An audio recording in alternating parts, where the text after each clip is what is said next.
Welcome back to my YouTube channel. I am Pitambar Sinha. I am going to teach you has have. तो दोस्तों आज का हमारा concept है, आज का हमारा टॉपिक है has have. आज का हमारा कॉन्सेप्ट है has have. आज का हमारा टॉपिक क्या है? has have. जब हमें बताना हो has have का यूज हम कब करते हैं? देखिए has have का यूज हम तब करते हैं जब हमें अंग्रेजी में यह बताना होता है कि हमारे पास कुछ है, जैसे कि मेरे पास मोबाइल है, कार है, बंगला है, तब हम हैज हैव का यूज करते हैं. हैज हैव का यूज करते हैं कब? प्रेजेंट में. जब हमें प्रेजेंट में बताना हो कि ये चीज हमारे पास है, ये चीज मेरे पास था, वो तो बात अलग हो गई, पास्ट की हो गई. ठीक है, अगर हम था बोलेंगे तो हैड का प्रयोग करेंगे, हैड का प्रयोग करेंगे. था अगर यूज करना है, मेरे पास कार था, मेरे पास बंगला था, ऐसे के लिए, तो उसके बाद उसको हम बाद में पढ़ेंगे.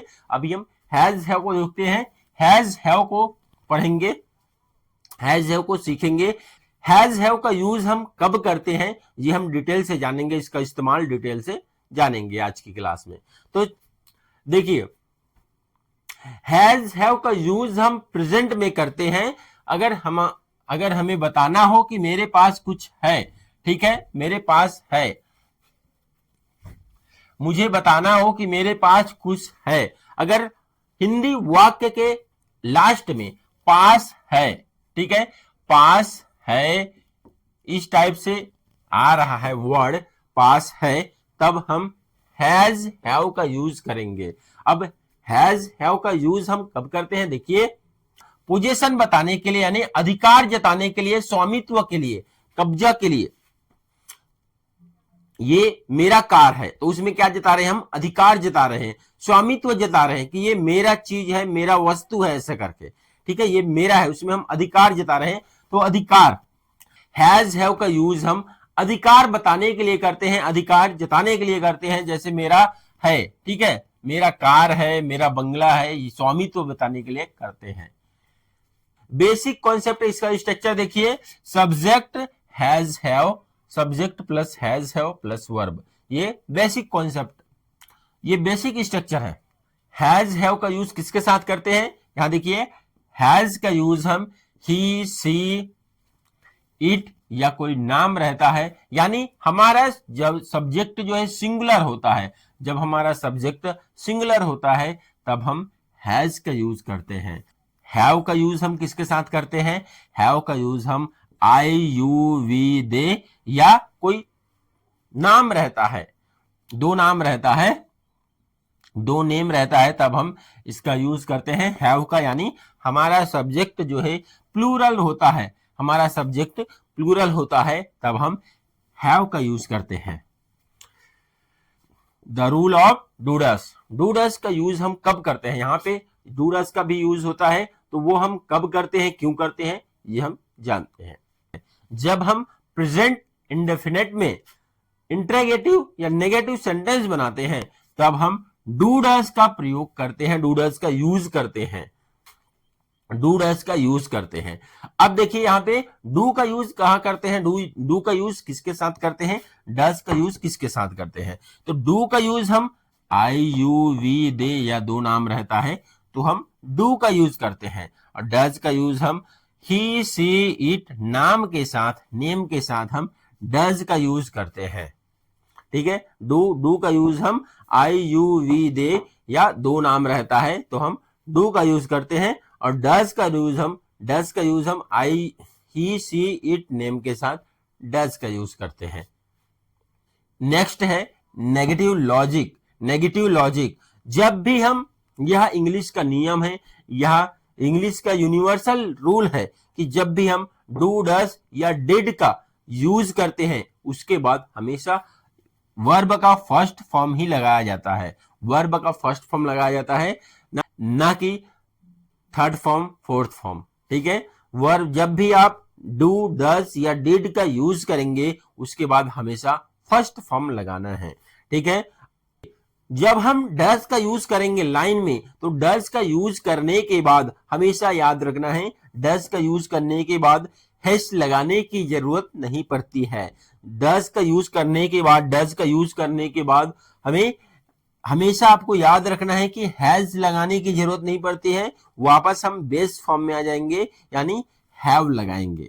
ठीक है, जब हम डस का यूज करेंगे, बच्चे ज्यादातर यहीं पे मिस्टेक करते हैं कि वो नेगेटिव बनाते हैं। ठीक है, नेगेटिव बनाते हैं या इंट्रोगेटिव बनाते हैं, तो क्या करते हैं, डज लगा देते हैं और उसके बाद हैज का प्रयोग भी करते हैं, हैज का यूज भी करते हैं। लेकिन आपको यहां ध्यान रखना है कि जब भी आप डज का यूज कर रहे हैं तो इंट्रोगेटिव बना रहे हैं, जब भी आप इंट्रोगेटिव बना रहे हैं या नेगेटिव बना रहे हैं तो आपको डज या डू का प्रयोग करना है, और डज का यूज कर रहे हैं तो वहां पे हैज का यूज नहीं करना है, हैव का यूज करना है, हैव का यूज करना है। ठीक है, जैसे यहां पे देखिए, तो चलिए स्ट्रक्चर देखते हैं इसका। स्ट्रक्चर वेरी इंपॉर्टेंट है, बहुत इंपॉर्टेंट इसका स्ट्रक्चर है।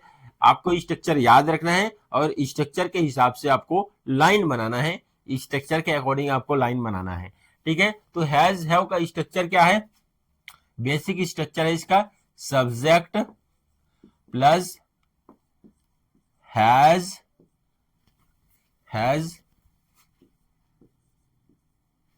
यहां पे ये गलत हो गया, हैव प्लस ऑब्जेक्ट। ये क्या है, सिंपल है। अब हम इंट्रोगेटिव का स्ट्रक्चर बनाएंगे, सब्जेक्ट प्लस यहां पे डू आ जाएगा। ठीक है, डू या डज, और जैसे ही डू डज आएगा, डू डज, जैसे ही हमारा डू डज आया, ये जो हैज है वो हट जाएगा, ओनली हैव होगा, ओनली हैव प्लस ऑब्जेक्ट, क्योंकि ये हमारा डू डज आ गया। डू डज जैसे लगाएंगे हम हैव नहीं लगाएंगे। ठीक है, उसके बाद इंट्रोगेटिव, जब भी हम इंट्रोगेटिव बनाते हैं तो जो हेल्पिंग वर्ब रहता है वो सामने आ जाता है, तो हेल्पिंग वर्ब ये डू है और डज है। ठीक है, ये जो डू डज जो है वो हमारा हेल्पिंग वर्ब है, तो वो सामने आ जाएगा, और do does subject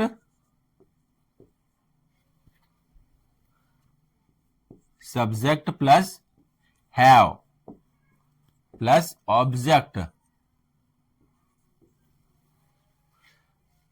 helping interrogative में नेगेटिव बनाएंगे तो do does plus subject plus not आ जाएगा यहां पे, नॉट के बाद हैव, नॉट के बाद हैव प्लस ऑब्जेक्ट। अब हम WH का सेंटेंस बनाएंगे, WH क्वेश्चन का, WH का स्ट्रक्चर बनाएंगे। WH का structure WH plus do does plus subject plus object, do does subject have plus object. ठीक है, अब हम WH इंट्रोगेटिव बनाते हैं, do does negative, interrogative negative, do does plus subject plus not,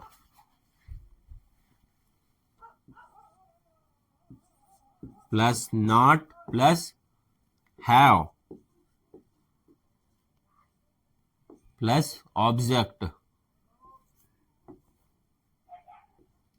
object, ये हमारा 6 स्ट्रक्चर है। इसी स्ट्रक्चर को याद रखना है और इसी के आधार पे, इसी के बेस पे आपको क्या करना है, इसी के हिसाब से, इसी के अकॉर्डिंग आपको सेंटेंस बनाना है।